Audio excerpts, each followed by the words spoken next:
Hey guys, Professor Bill, Comic Book University. I'm sorry, Galactus versus Ghost Rider? What are we doing here? Are you kidding me? Is this actually happening? Because it's only really happened once. Only once. And it was in the cartoons. So it's not even canon. Remember, everything that happens in the Marvel Universe, especially Earth 616, that's canon. That stuff's canonized. Everything else is like, eh. But if it's outside of comic books, it's cute. How well does it line up with the canon? And this doesn't line up well at all. Anyway, let's get talking about who made this comic book, and then we'll move on from there. By the way, I did enjoy the comic book, and it was really good at setting the pace. So, Jan Michael Straczynski is the writer. The artist is Juan Ferreira. Letters, VC's Travis Lanham. Cover art, Terry and Tracy Dodson. Cool, but, why is the variant cover by Juan Ferreira? No, the main cover should be... Listen, I'm going to explain something to you right now. The main cover is what they're calling the variant cover. I have spoken. Okay, moving on. Also, Kat Walkington did the production and logo design. Pretty impressive. Also, Galactus was created by Stan Lee and Jack Kirby. I forget who Ghost Rider was created by, and they apparently don't feel the need to tell us, so whatever. Might have been Roy Thomas. Anyway, so Ghost Rider versus Galactus. Holy crap. This is the Johnny Blaze version, and we start off with Ben Grimm, as any good Ghost Rider story should. And he's trying to stop a guy who's committed 5 murders. And like you're thinking that he got hung or stuck up, right? Somebody's trying to like stick him up with a gun. No. Ben Grimm is apparently a bounty hunter. He's got a wanted photo with a police drawing of this guy. And he's ticked off. He's like, you didn't even go out and just like kill people to get ahead in life or da da da da da. No, you killed 5 people to get a job in human resources. And I about fell out my chair. I'm like, are you kidding me right now? Like, I was so, like, you're just going to make this into a big joke? Is that what's going on here? Because that's what it feels like. But I wasn't quite sure of the pace of the comic because it didn't totally feel like that, you know? So I'm reading further. And, oh, also interesting that the World Trade Center is here. Yeah, late 70s, go figure. So they really set that up. Anyway, at one point, Ghost Rider shows up in a nice pic. I actually really love the way that Ghost Rider's drawn here. In the whole comic book, but especially this one page where he even sees reflection in a puddle in the ground.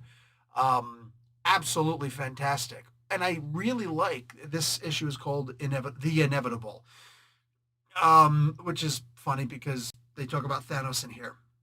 Anyway, they introduce the writer, artist, and letterer again on this page. So pretty cool that they do that. I am not upset if they introduce them twice in the course of the comic book, plus the front cover. Anyway, so he comes up and he's like, I'm your judge. I'm your jury. I am your... And somebody's like, hey, man, it's a Ghost Rider. It's like I guess it's supposed to be some Italian guy. Because he's like, yo, yo, check this out, da-da-da-da. And I was a little bit annoyed because I'm like, no Italian says yo, yo. We say yo. Just think about Rocky. You know what I'm saying?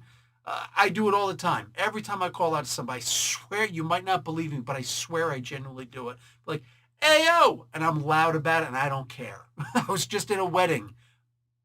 Last weekend? 2 weekends ago. One of the two. Anyway, and I swear to God, I called out in the wedding, hey, yo, turn the music down. I can't hear. You know, can't have a conversation with the guy right in front of me, my brother-in-law.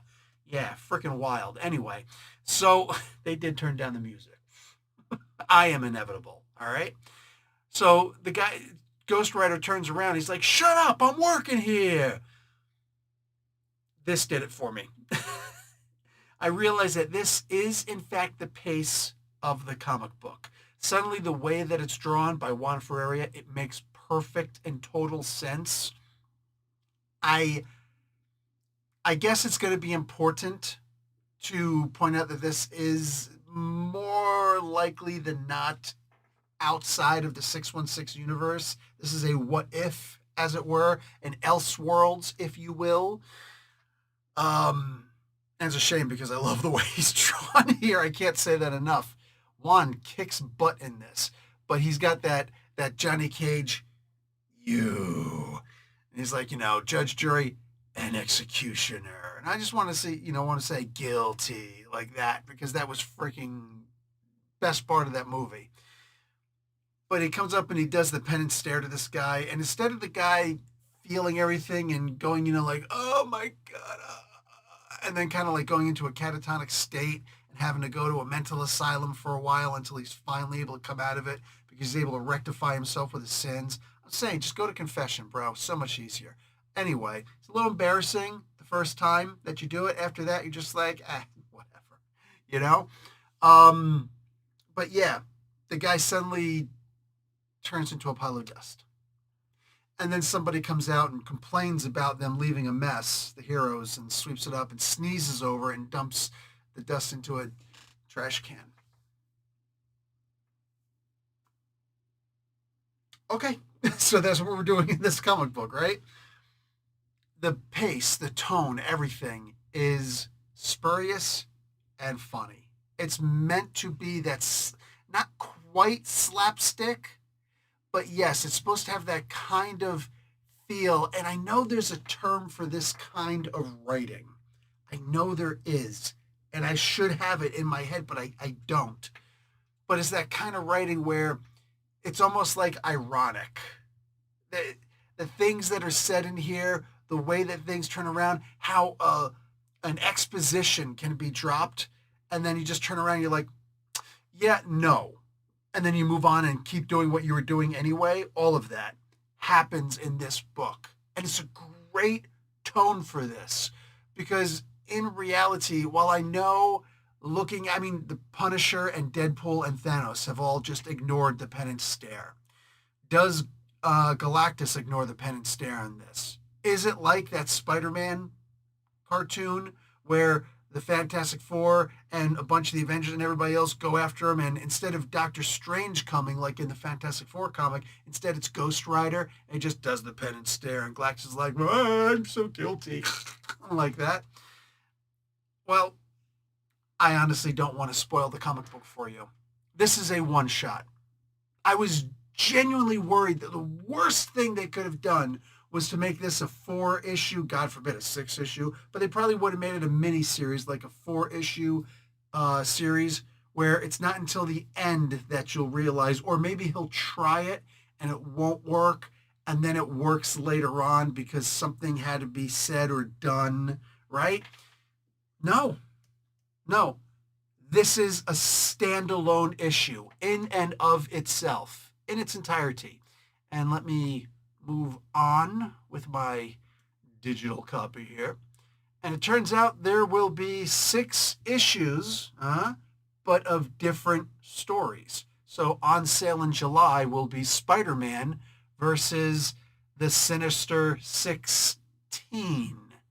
That looks fun. And, we're talking about Venom, Otto Octavius. Is that Medusa? No, that's Titania. Mystique, the Thinker. No, that's Thunderball. Or Absorbing. No, it's Absorbing because there's Titania. And Kingpin.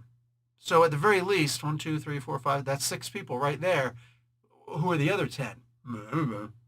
But Spidey's going to have to fight them while it looks like he's eating a bowl of porridge, soup, something, in a diner.